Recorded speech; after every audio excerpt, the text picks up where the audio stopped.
apenas um jornal. Leia, assine e anuncie no Jornal ABC Repórter. 4224-4789. Se você é notícia, foi ou vai ser, ligue para a nossa redação ou mande um e-mail para redação@jornalabcreporter.com.br. ABC Repórter, o diário. www.jornalabcreporter.com.br.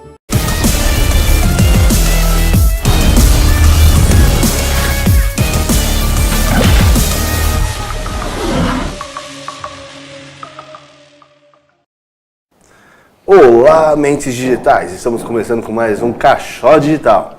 E hoje vamos falar sobre proteção de dados pessoais. Estamos aqui com o Dr. César Luiz de Oliveira Janotti, ou César Janotti, ele que é especialista nessa área, né, de dados e proteção de dados pessoais, né? E a gente vai falar um pouco sobre a GDPR, que é uma lei europeia, né, que está batendo aí em muitas empresas aí que cuidam dos dados pessoais, né? E também da lei brasileira aí que veio com algumas faltando algumas coisas, alguns pedaços aí, né?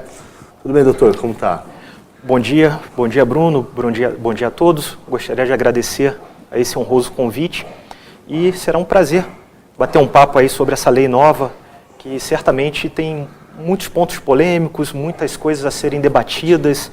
É uma grande novidade, mas que eu acredito que tem muito a contribuir nesse cenário de modernidade, de relações basicamente feitas pela internet. Eu acredito que vai ser muito útil, lógico, mediante alguns ajustes, alguns temperamentos necessários, mas o pontapé inicial já foi dado. Será muito válido, com toda certeza. O importante é sempre o primeiro passo, né? Claro.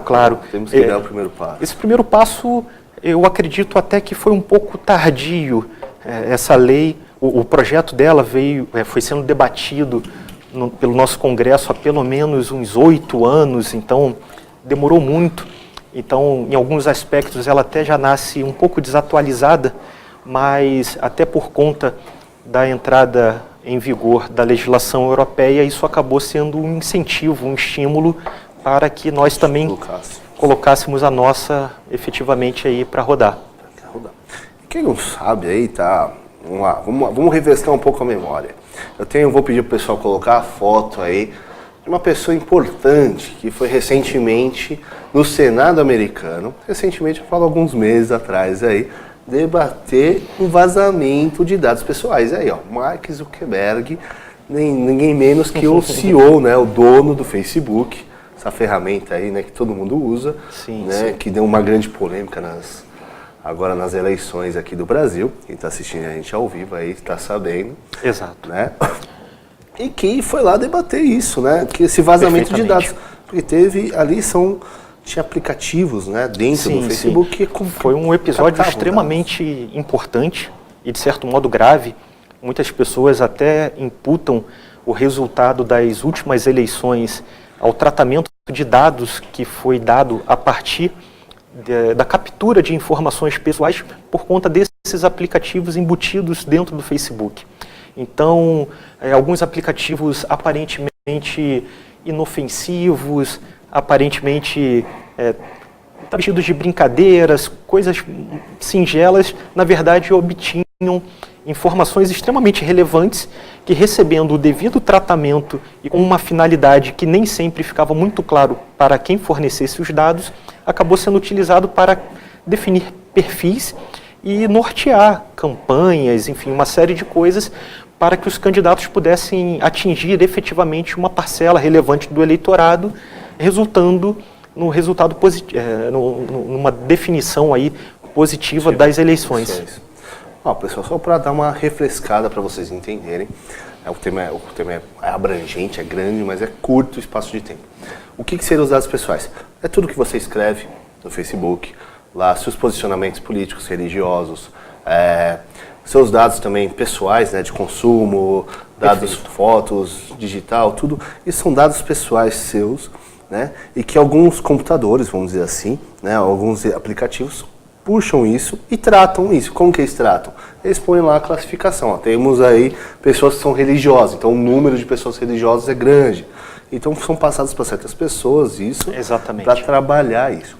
A lei europeia. O doutor foi lá para Portugal, né? O doutor está fazendo um mestrado em Portugal. Sim, sim. É isso, né? Tenho aprofundado alguns estudos por lá. A nossa lei, ela possui uma clara inspiração na lei portuguesa. E como o Brasil possui um interesse em fazer parte da OCDE, que é a Organização para a Cooperação e Desenvolvimento Econômico, que é uma organização que foi criada logo após a Segunda Guerra Mundial, com o objetivo de reconstruir a Europa, que estava praticamente destruída por conta da guerra. Inicialmente, somente países europeus faziam parte, sendo que de um tempo para cá, ela começou a ampliar, a abrir para países fora da Europa, como grandes parceiros de cooperação e desenvolvimento econômico. O Brasil, manifestamente, tem interesse em fazer parte da OCDE. E um dos requisitos para que o Brasil ingresse na OCDE é que tenha uma norma de proteção de dados com parâmetros de segurança e confiança assemelhados aos portugueses. Então, por conta disso, a inspiração acabou sendo a norma europeia. Tem muitos pontos de semelhança e, até por conta desse mundo moderno, globalizado, atual, é muito comum a transnacionalidade dessas empresas que fazem tratamentos de dados. Então, as normas também de proteção de dados, elas possuem critérios de extraterritorialidade. Então, a empresa que vai fazer o tratamento de dados pessoais aqui no Brasil, dados de brasileiros, não necessariamente ela está sediada aqui. Então, ela tem que guardar obediência também a esses normativos internacionais. Então, esse conjunto acabou inspirando o Brasil. Sim, sim. Pessoal, é interessante, é um tema é um tema árido ainda muito recente, provoca algumas polêmicas, está muito novo. Aqui no Brasil, a lei é recentíssima, é de agora, de 14 de agosto, e foi determinado um período de vacância, de vacatio legis, que é um período entre a publicação e efetiva vigência de 18 meses. Então, ela só vai começar a operar efeitos só em fevereiro de 2020, que é o tempo necessário para que as empresas, órgãos públicos se adaptem, enfim, façam as adequações necessárias para que ela realmente tenha efetividade. É importante até o compliance, né, que o pessoal fala muito. Né? Exato. Essa norma, ela tem um bloco específico para governança em relação à proteção de dados. Então, é um imperativo oriundo dessa norma que realmente as empresas tenham um compliance em proteção de dados. Isso aí realmente é um segmento novo que deve ser explorado pelas empresas. É um mercado muito relevante que servirá tanto para as empresas terem segurança jurídica para que elas não venham a ser responsabilizadas pela utilização indevida de dados ou até mesmo pela invasão mal intencionada dos seus bancos de dados e, por outro lado, também por conta dos titulares desses dados que foram disponibilizados de terem também mecanismos que forneçam relatórios, informem exatamente qual tratamento esses dados receberam, como que as empresas se utilizaram comercialmente ou não dessas informações de cunho estritamente pessoais. Que é difícil. Eu estava debatendo aqui até um pouco antes aqui, e você acha, não, estou alheio a isso, né? Eu sou figurinha fora do baralho, não estou no Facebook, saí do Facebook, não estou no Instagram, não estou na internet. A gente estava discutindo um ponto interessante. Você já foi no supermercado, passou suas compras, deu seu CPF ali e magicamente apareceu aquela menina, né? O senhor já tem pré-aprovado um cartão de crédito. O que é isso? Dados pessoais. Dados pessoais. É uma utilização indevida, que até então não possuía um regramento próprio. É muito comum, como você mesmo disse, a pessoa informa para o supermercado o CPF com a finalidade exclusiva de que conste na nota fiscal para fins de vantagens, benefícios, enfim, de natureza fiscal. Só corrigir, a gente não está falando só de supermercado, viu? A gente falou supermercado porque foi um exemplo. Não, pode ser um site lojas, de compras, um banco de dados qualquer, o rol realmente é muito mais abrangente.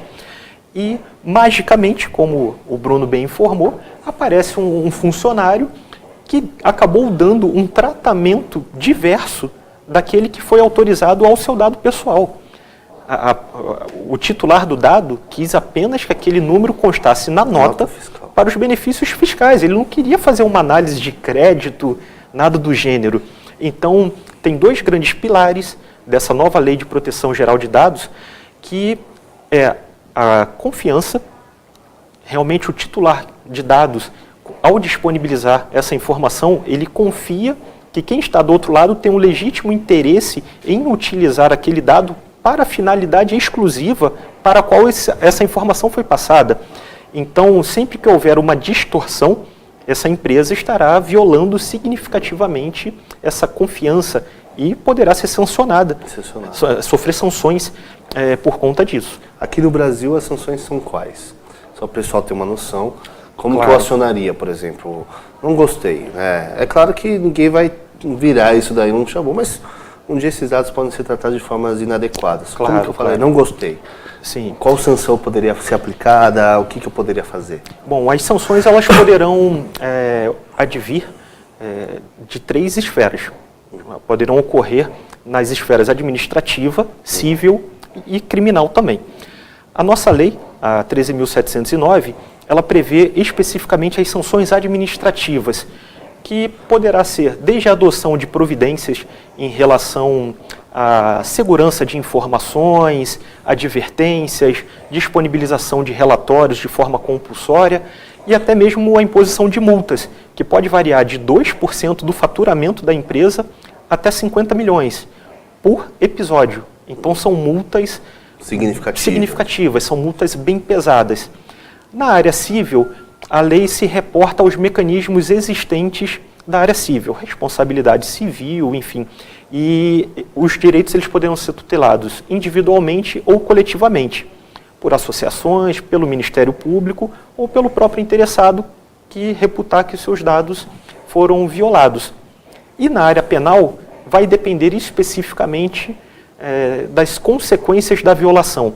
Se aquele tratamento indevido foi feito para obter vantagens, que poderia caracterizar um estelionato, se houve uma invasão indevida no banco de dados, que aí cai justamente no dispositivo específico que foi inserido pela lei chamada como Carolina Dickmann, vulgarmente chamada desse jeito. Então, seriam basicamente essas 3 esferas de sanção, que podem ser cumuladas, uma não exclui a outra. Em alguns episódios, a empresa poderá sofrer as sanções, a empresa ou os titulares, enfim, nessas 3 esferas. Uma coisa que eu sempre falo, pessoal, tem que tomar cuidado. A lei Carolina Dickmann seria a questão de vazamento de fotos de nude, sim, né, sim, que teve da Carolina Dickmann. Mas a questão não é só vazar fotos da nude também. Você pode também às vezes, dar print em fotos e colocar ali sem autorização da pessoa. São direitos de imagem, mesmo que seja no Facebook, esteja aberto, mesmo que seja em algum lugar. Tem que tomar cuidado muito com isso. Eu já vi gente aí postando fotos de algum indivíduo, de alguma pessoa, e outras comentando embaixo, falando pejorativamente. Também é crime, também pode ser penalizado, tem uma sanção aí. Agora voltando um pouquinho sobre essa questão de dados pessoais. A gente está falando do cartão de crédito, dessa questão de empresas que pré-aprovam. Mas quando a gente entra numa questão que a gente estava debatendo também, de você ir lá e fazer um cadastro, às vezes, para entrar no prédio, para visitar um colega, ou para ir, os advogados muitas vezes ficam em prédios comerciais, médicos, então, mas você vai lá passar no médico, no dentista, e faz aquele cadastro, tira uma foto de você, e aqueles dados vazam. Também entra nessa linha? Entra sim. A nossa lei geral, ela traz um dispositivo interessante que informa que sempre que possível deverá haver uma anonimização dos dados. Ou seja, é uma desvinculação dos dados em relação ao seu titular, de modo que você não possa identificar quem seja esse titular das informações. Ocorre que nem sempre isso é feito. Então fica muito fácil identificar um titular dessa informação.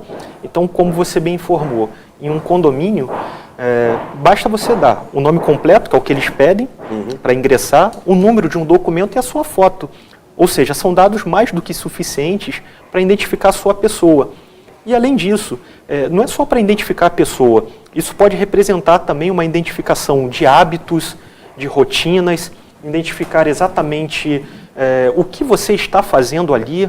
Você está indo a um consultório médico, a um escritório de advocacia, por qual razão? Então isso, na mão de quem realmente sabe dar tratamento de dados, a pessoa pode extrair muito mais informações. É uma grande ferramenta. Para tudo. Pessoal, a gente vai para um breve intervalo. Voltando, a gente vai continuar falando sobre dados e outros exemplos aí de proteção de dados, o que você pondo em risco a sua vida aí também, porque também gera um risco sim. aí. Beleza, pessoal? Vamos para um breve intervalo, a gente já está voltando daqui a pouco. Um grande abraço.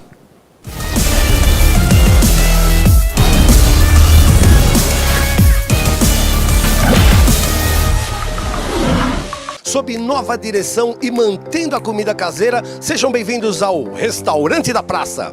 Ideal para as refeições rápidas, mantendo o tempero caseiro, com pratos variados e buffet de saladas. Segunda é dia de tutu de feijão, terça rabada com polenta, quarta tem feijoada, quinta variedades em massa, sexta peixe, em breve churrascos e lanches. E se preferir levar o Marmitex, elas montam para você na hora. Rua Rio Grande do Sul, 283, centro de São Caetano do Sul. Venha conferir. Pior que não ler jornal é ler apenas um jornal.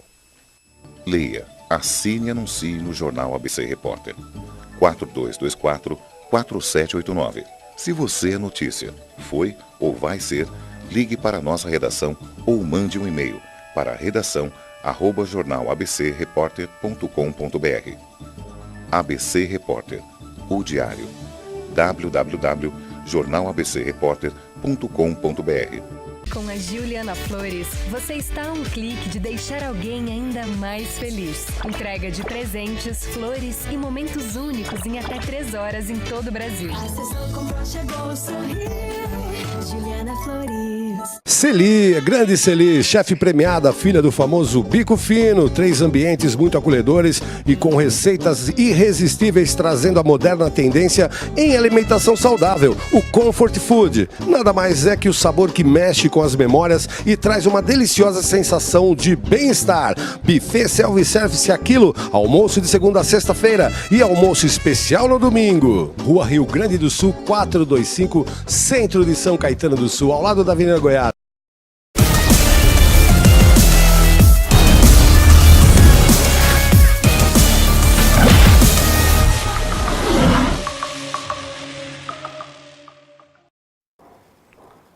Bum!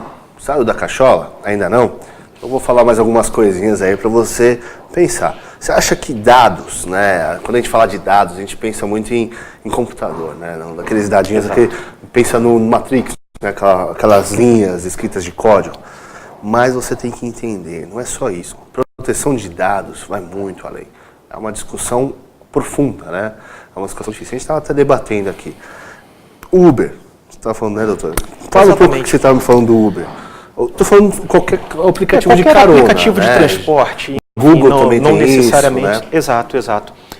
A quantidade de informações que um aplicativo de transporte reúne é enorme, nós não temos noção. Ali fica concentrado, na hora do seu cadastro, informações pessoais, seu nome, número de documentos, dados bancários, que a maior parte das pessoas prefere fazer o pagamento por cartão de crédito, até por segurança, para não andar com dinheiro. E ali também fica registrado todos os trajetos, enfim, que a pessoa habitualmente faz no seu dia a dia. E isso é ainda potencializado nos dias de hoje com a possibilidade de criação dos chamados perfis familiares nesses aplicativos de transporte, onde os pais, os responsáveis, eles controlam também os chamados dos filhos. Então é possível, através desses aplicativos, saber, em última análise, da rotina de toda uma família.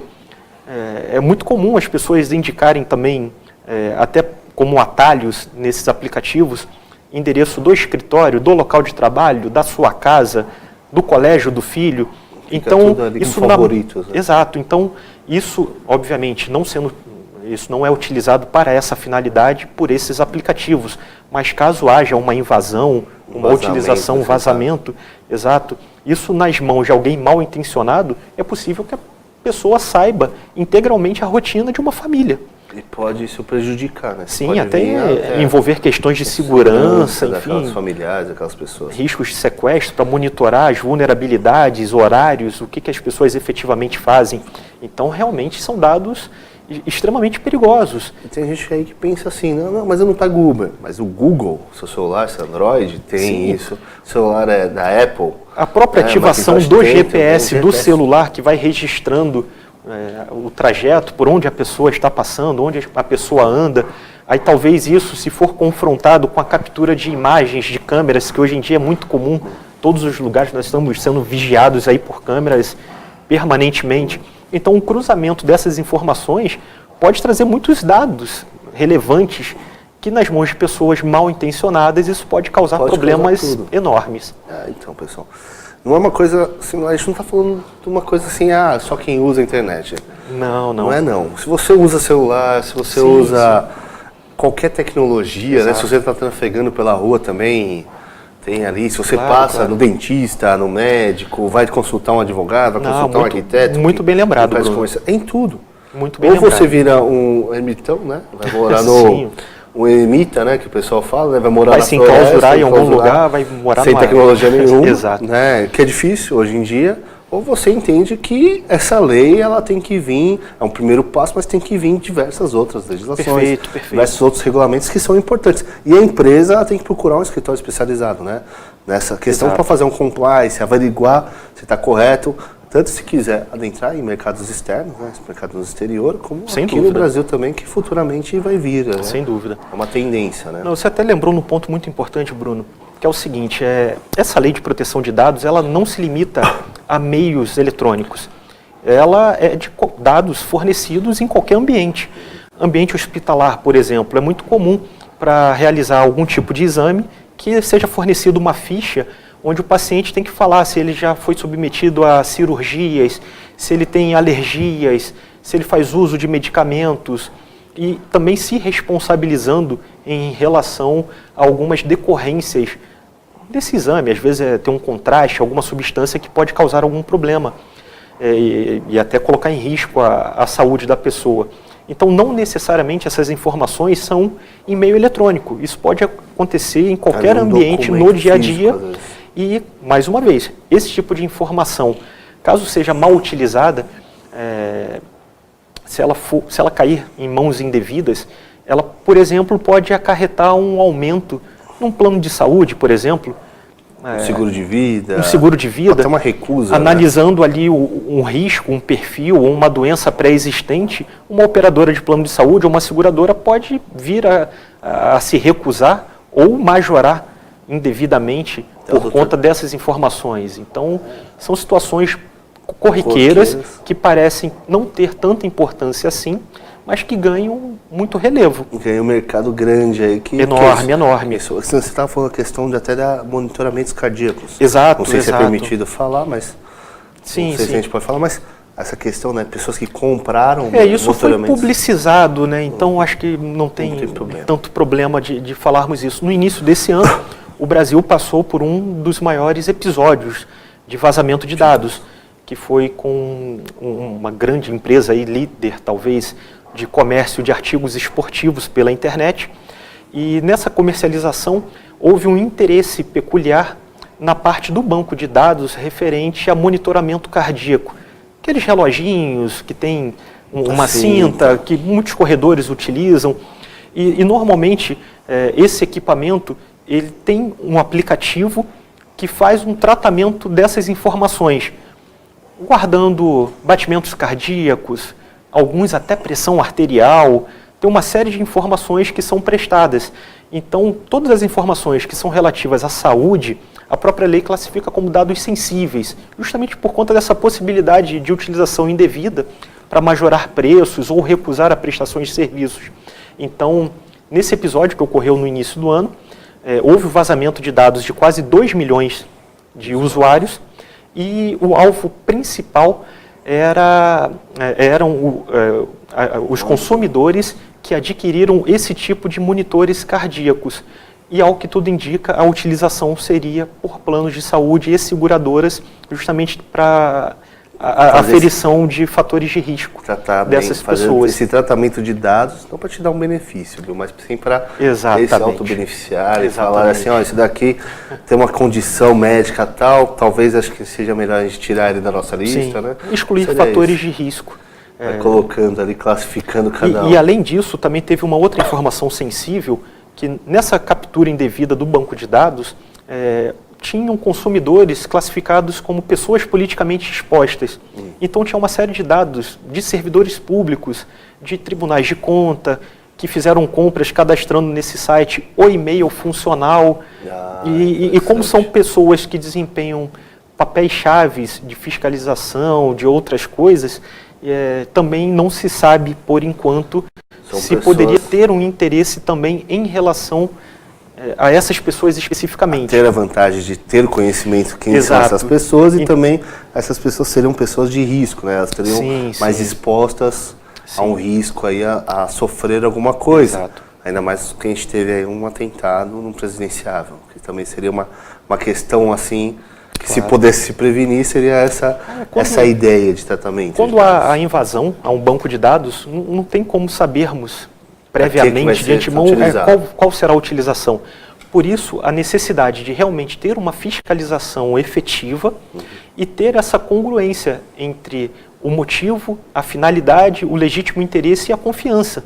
Esses pilares não podem ser mitigados, senão certamente os dados pessoais, os dados sensíveis poderão cair nas mãos de pessoas erradas e, como nós vimos recentemente, e até falamos no início, pode resultar até em modificação de resultados eleitorais.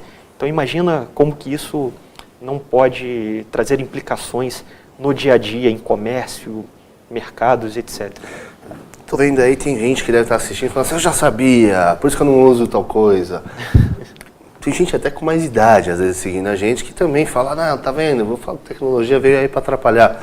Mas vamos falar de um outro ponto, né, rapidinho aí, entrando nos finalmente. Vou pedir até para soltar aí, rapidinho, antes de a gente entrar nesse ponto, um videozinho da nosso pessoal aí que foi fazer o Black Friday na LV Interiores, by Laço Vargas, que tá dando desconto aí pro pessoal do Cachola Digital. Solta pra gente. Olá, gente! Eu tô aqui na inauguração da Interiores by Laço Vargas com a Debbie, que é a dona aqui do pedaço. Ela tá junto com a gente, junto com o pessoal do Cachola Digital, aí na TV Grande ABC, fazendo a promoção da Black Friday, não é isso, Debbie? É isso! Como que vai ser? Como que você vai dar as promoções aí pros telespectadores do Cachola? Pra quem é telespectador do Cachola... O Cachola Digital, 30% na Black Friday, em qualquer produto da loja, mas tem que dizer que é telespectador do programa. Isso. É isso aí. Debbie, a loja tá linda, parabéns. A loja ficou linda, gente, vocês têm que conhecer. Os produtos são de ótima qualidade, venham pra cá. Vocês não vão se arrepender. E a Debbie também é lá na associação comercial, tá, gente? Quem precisar procurar ela tá ali com o pessoal da associação. Isso. Debbie, dá o endereço daqui pra gente. É Avenida Doutor Augusto de Toledo, 1238. É dentro da loja da Hermínia, no piso superior, segundo andar. Legal, Debbie. Debbie, você me contou que queria mandar um beijo pro Bruno, é isso? Bruno, eu sou apaixonada por você. Você não tem noção disso. Vai no programa, quando você for me chama, que eu quero levar minhas filhas também. Olha aí, Bruno, recado pra você, hein? Isso aí, Débora. Débora, um beijo pra você também. Também tô apaixonado por você, Débora. Obrigado. Lembrando que a LV Interiores, by Laço Vargas, fica na rua Doutor Augusto de Toledo, 1238, no bairro Santa Paula, aqui em São Caetano do Sul. O pessoal que mora aqui na Redondeza pode vir. Lá tem tudo de almofada. É bom porque você faz o seu interior, né? Quando você está trabalhando lá, você tem o computador, você deixa aquele computador e põe uma almofadinha ali para deixar bonito o seu ambiente de trabalho, mais confortável, né? Isso aí. A loja fica em cima de outra loja. Pessoal, é só procurar ali LV Interiores, by Laço Vargas. E César, como a gente estava falando, eu vou falar uma coisa rapidinha para a gente finalizar, chegar no final. Mas que nem a gente estava falando aí, quem tem mais idade, tem que tomar cuidado também, né? Porque tem muita questão de dados de empréstimos consignados, né? Dados bancários correlacionados a benefícios de natureza previdenciária realmente são muito sensíveis. Recebemos notícias aí quase que diariamente de vítimas, pessoas que são vítimas de fraudes, que começam a receber desconto já nos seus vencimentos, nos seus proventos, e não sabem, nunca consentiram, nunca solicitaram um empréstimo e, sem dúvida, foi um vazamento indevido de bancos de dados. Isso aí, pessoal. A gente tentou dar uma pincelada rápida, o programa é curto, peço até desculpa, César. Não, eu que agradeço. Né? Obrigado pela sua presença aí, se quiser fazer umas considerações finais rapidinhas aí, porque a gente falou muito assunto bom, né? Não, perfeito. Realmente, como o Bruno falou, é uma lei nova, ela vai entrar em vigor, em vigência, somente em fevereiro de 2020. Tem uma série de detalhes que envolvem também a prestação de informações por parte de menores, transferência de dados internacionais. Então é uma lei riquíssima e nós temos que aguardar para ver como que as autoridades nacionais e internacionais irão enxergar e interpretar essa norma. Isso aí. Pessoal, um grande abraço para vocês, espero que vocês tenham gostado. Vai lá, corre na página do Cachola, corre na página no TV Grande ABC, no jornal ABC Repórter e curte a gente, compartilha a gente, espalhe isso daí para o pessoal ter mais informação. Precisando de qualquer coisa, entre em contato com a gente e mande suas mensagens. Um grande abraço e até o próximo Cachola Digital.